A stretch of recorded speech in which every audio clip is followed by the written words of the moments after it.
I've been just thinking a lot about how challenging it is to raise daughters today and how early this can get into their system, like 13, 14, 15 years old. If you haven't begun to craft and help your daughter form an identity that is more family based, then she could inadvertently develop an identity that is victim based. This is really the kind of cultural, the latest trend, I would say, for how the enemy comes after our daughters. I wrote a little like kind of playbook for how I see the culture doing this. Step one is our daughters are told, "Hey, life's really hard and is unfair and full of pain," and that's true, right? So you're like, "Whoa, why is this happening?" So our daughters are going to go through whatever it's a heartbreak or some kind of challenge to their lives. It's like, oh, they like have to deal with like our monthly cycle or just like there can be a narrative put over like it's so hard for women, the patriarchy or whatever. So they Right. hear this like getting drilled into them, in schools or online or wherever. And then the second thing is that the enemy will then point out that the single cause to all this suffering is men or the patriarchy. And so now you have a target for all the ire you feel about how unfair life is. Instead of saying, guys, this happened at the fall, and men and women were equally culpable for how this happened. That's why Genesis 3 is so important. We have to make sure our kids are story formed. They are formed by the narratives founded in Genesis 1, 2, and 3. God created the world well, and then there was a fall, and the fall was something that both the man and the women both equally contributed to. And so when you see the brokenness in the world, there is such a temptation to sort of play the role of the victim, become morally superior. And then, of course, if you can weaponize that against men in general, then the third thing is that we then say, okay, life's hard. It's men's fault. Now form an entire identity around trying to fight that, fight the patriarchy.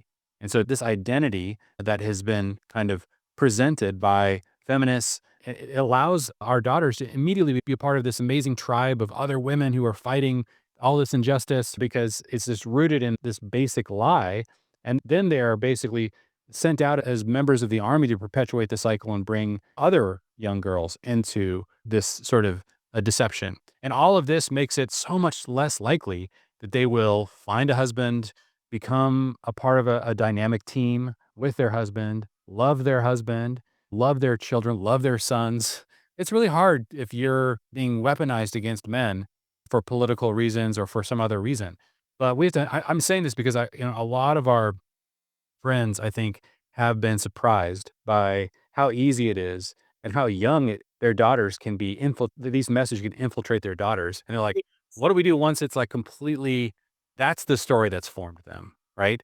And this is why, like, saturating your family in the gospel is so important because the gospel makes sense of these things.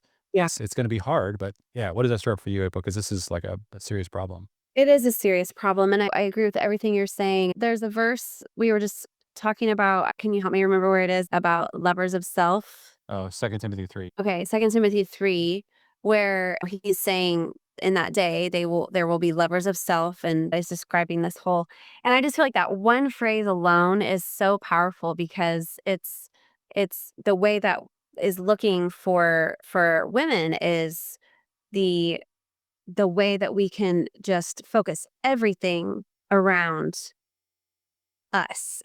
I'm a lover of self, and so I can just talk about me and my victimhood, and I'm sure it's because I'm a woman, and I'm sure a man's the one who perpetrated it, and we're being fed that lie all around, and so it's our job as parents to from the young years to make sure that our kids are understanding the story, the origin story. Origin stories are fascinating, and if you understand them, then you can kind of like understand where you get to now and like, okay, that makes a lot of sense. If this is a fallen world and the God we serve created it beautifully, and then we are the ones who messed it up. As women, we're deceived, and Adam disobeyed, and that just has had implications ever since.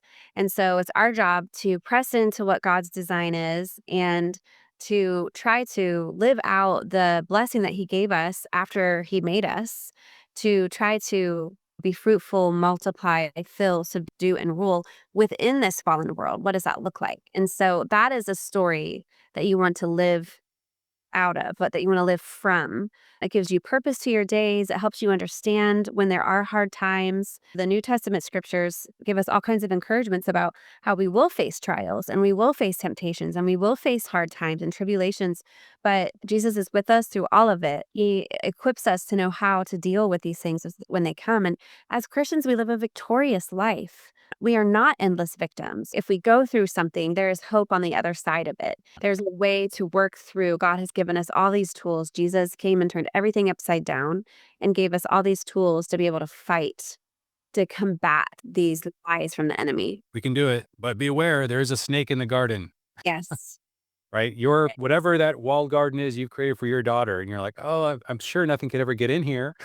There is a slithering serpent that's out to deceive her, and if you're not in constant relationship with her and also framing, like, helping her see this larger gospel saturated story, man, these other narratives are going to get a hold of her. Like, and so we have to be aware that that there are these this snake is coming.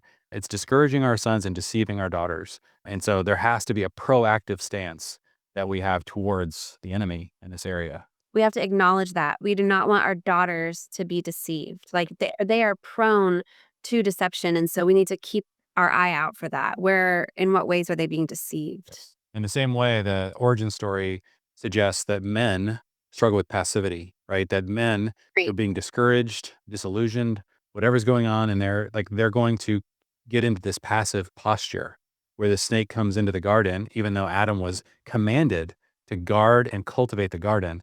This snake came in and really got a hold of his wife. And this sort of plays out in every household, in every family, in every marriage, in every father-daughter relationship. And so mother-daughter relationship, we have to be really aware of these dynamics. This is why we spend tons of time saturating our worldview from the Genesis 1, 2, and 3 perspective. Those 3 chapters are the lens through which you see kind of April, you were describing the origin story. It's so powerful, right? It makes when you get to the gospel, everything makes sense. But if you just start with like, I love myself, Jesus loves me, and that's my understanding of the gospel, you don't really have a creation, fall, redemption, recreation narrative in your soul that those first 2 chapters are missing, or for your kids, they're missing, then it's going to be really hard for them to have a gospel sort of shaped identity. And so we have to be aware of the first part of the story.